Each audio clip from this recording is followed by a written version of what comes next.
and today we will be talking about Sante Barley Fusion Coffee.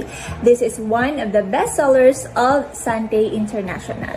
I will be sharing to you guys our personal testimony or feedback regarding this product. Year 2014 when we discovered Sante Barley.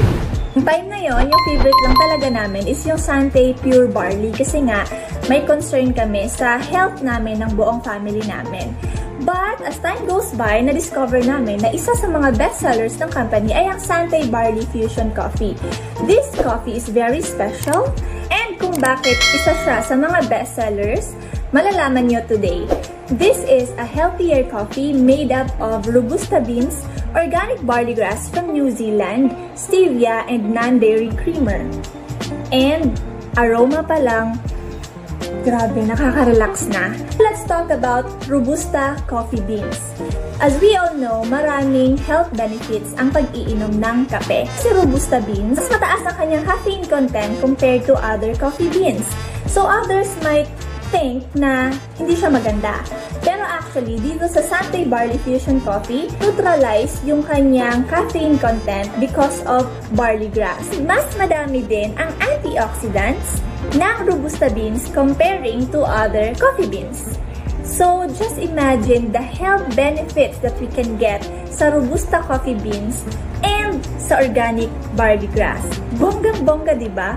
All in one product. And because of the combined health benefits of Robusta beans and the organic barley grass, nakakatulong ang healthy coffee na ito para sa mga taong may inflammation at sa mga may problema sa kanilang sugar levels. Para rin sa mga may problema sa kanilang digestion. Ako po personally, hindi po ako coffee lover. Kasi before, umiinom ako ng kape, pero narereklamo ko talaga, nagkaka-palpitations ako and umaangat yung acid sa katawan ko. Sumasakit yung sikmura ko. Kaya hindi talaga ako mahilig sa kape.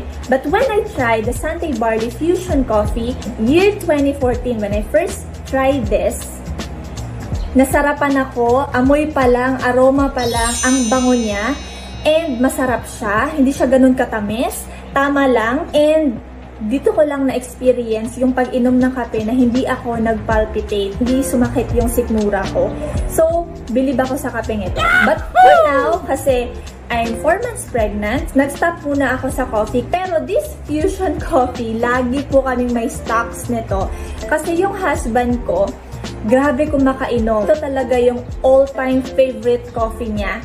So kahit nagta-travel kami or pumupunta kami sa iba't ibang lugar, talagang nagbabaon siya ng Sante Barley Fusion Coffee. Kasi ito lang talaga yung gusto niyang inuming kape. Kakainom siya ng up to 5 cups or minsan isang box sa isang araw. So 'di ba? Parang dati, nagwo-worry ako, sobra-sobra na yung iniinom niyang kape sa isang araw. Pero dito sa Sante Barley Fusion Coffee, hindi ako nagwo-worry kasi alam kong may health benefits yung iniinom niyang kape. No palpitations, wala siyang ganong na-experience, hindi rin sumasakit yung sikmura niya, and ito ang maganda. Grabe yung energy, and if ever naman na gusto niyang matulog, nakakatulog siya. Kasi nga, wala namang palpitations or ganon. So, bilib ako sa kapeng ito. Thank you so much for watching this video. And my name is Ivy Jane Maghinay Gallego, also known as Ivy the Explorer, at nagsasabing this coffee is a must try. Together, let's live more and do more with Sante.